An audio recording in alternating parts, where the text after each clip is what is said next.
بسم اللہ الرحمن الرحیم، السلام علیکم۔ یہ وہ ویڈیوز ہیں جو اس وقت سب سے زیادہ وائرل ہو رہی ہیں۔ یہاں سے پتہ چلتا ہے کہ عوام کس کے ساتھ ہے، اور پارلیمنٹ کے اندر جو کچھ ہو رہا ہے وہ صرف اور صرف ایک شخص کے خوف کی وجہ سے ہو رہا ہے۔ جی ہاں، ایک شخص کے خوف کی وجہ سے، اور وہ ایسا شخص ہے جو جیل میں بیٹھا ہے۔ آپ اندازہ لگائیے کہ ایک شخص کے خوف کی وجہ سے پورے ملک کو داؤ پر لگایا جا رہا ہے، اور ہو یہ رہا ہے کہ پورے آئین کا حلیہ بگاڑا جا رہا ہے۔ لیکن لوگوں کا کیا کریں گے؟ اصل میں لوگ بے خوف ہو چکے ہیں، لوگوں کا ڈر ختم ہو گیا ہے اور وہ نکل رہے ہیں۔ سوچیے آنے والے دنوں میں کیا ہوگا۔ اب ہوا یہ ہے کہ وفاقی حکومت کی طرف سے بھی اب NCCIA کا استعمال ہوا ہے اور سہیل آفریدی کے خلاف مقدمہ درج کر دیا گیا ہے۔ NCCIA کے بارے میں ایک اور بہت بڑا سکینڈل سامنے آ گیا ہے، وہ بھی میں آپ کے سامنے رکھوں گا۔ کس طرح پیسے بٹورتے رہے، بھتہ کہیں، کرپشن کہیں، باقاعدہ منتھلی لیتے رہے، پیسے لیتے رہے جعلی کال سینٹر سے، یہ NCCIA والے۔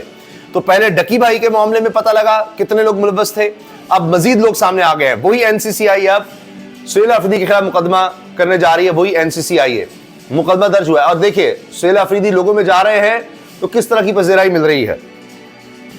یہ ہے جی مناظر جب سہیل آفریدی ایک عوامی وزیر اعلیٰ عوام میں پہنچا ہے، تو آپ دیکھیے کہ کس طرح سے ان کا والہانہ استقبال ہو رہا ہے، کتنی بڑی تعداد میں لوگ نکل رہے ہیں، یہ ہو رہا ہے۔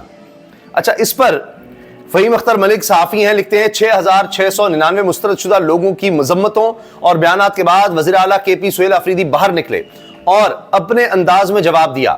عوام کا رد عمل دیکھیں، جوش دیکھیں اور سہیل آفریدی کا بے خوف ہونا دیکھیں۔ یہ آپ دیکھیے کہ وہ ڈر نہیں رہا، خوفزدہ نہیں ہو رہا، لوگوں میں آیا ہے، لوگ اس کے نعرے لگا رہے ہیں۔ اب یہ ایک کھلاڑی ہے کپتان کا، اور لوگوں کا جوش و خروش دیکھیے۔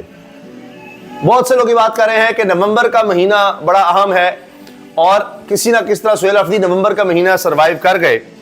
ظاہر ہے کہ یہ کیسز بنانے کا مقصد بھی یہ ہے کہ یہ آگے نہ بڑھ سکیں، لیکن اگر نومبر کا مہینہ گزار گئے تو پھر آگے بہت زیادہ مسائل ہو جائیں گے وفاقی حکومت کے لیے۔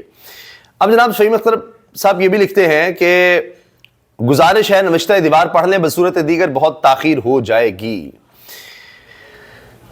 تو لگتا یہ ہے کہ سوچ لیا گیا ہے کہ مقدمہ تو بنے گا، کیونکہ اب NCCIA کی طرف سے مقدمہ درج کیا گیا ہے۔ ریاستی اداروں کے خلاف وزیر اعلیٰ KP کے سہیل آفریدی کے خلاف PK ایکٹ کے تحت درج کیا گیا ہے۔ سہیل آفریدی پر ریاستی اداروں کے خلاف نفرت، گمراہ کن معلومات، جھوٹے اور بے بنیاد بیانات پر مبنی ویڈیوز سوشل میڈیا پر پھیلانے کا الزام ہے۔ سوشل میڈیا پر موجود ویڈیوز میں ریاست اور قومی سلامتی کے اداروں کی ساکھ کو نقصان پہنچانے کی کوشش کی گئی۔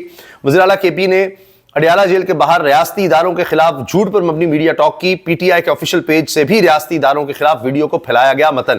اب مسئلہ یہ ہے کہ یہ کیسے ثابت کیا جائے گا کہ یہ پھیلایا بھی سہیل آفریدی نے تھا؟ بیان انہوں نے دیا تھا اور کہا جا رہا ہے کہ اس کے ثبوت تو ہے نہیں، اور کئی صحافی بھی کہہ رہے ہیں کہ بیان بڑا غلط ہے، کہ مساجد میں کتے باندھنے والا بیان دیا تھا انہوں نے۔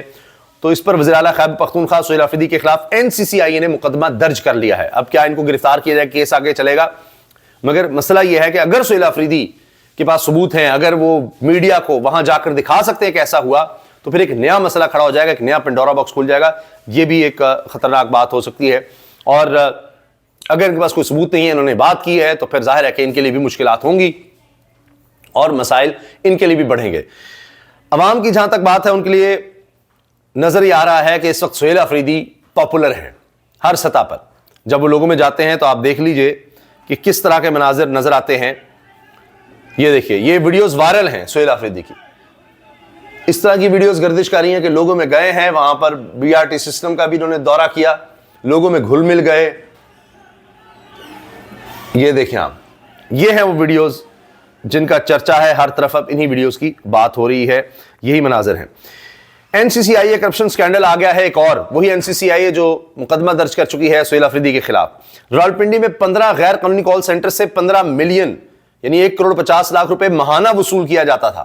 1,50,00,000۔ ایڈیشنل ڈائریکٹر شہزاد حیدر کی ٹیم یہ رقم فرنٹ مین حسن امیر کے ذریعے وصول کرتی تھی۔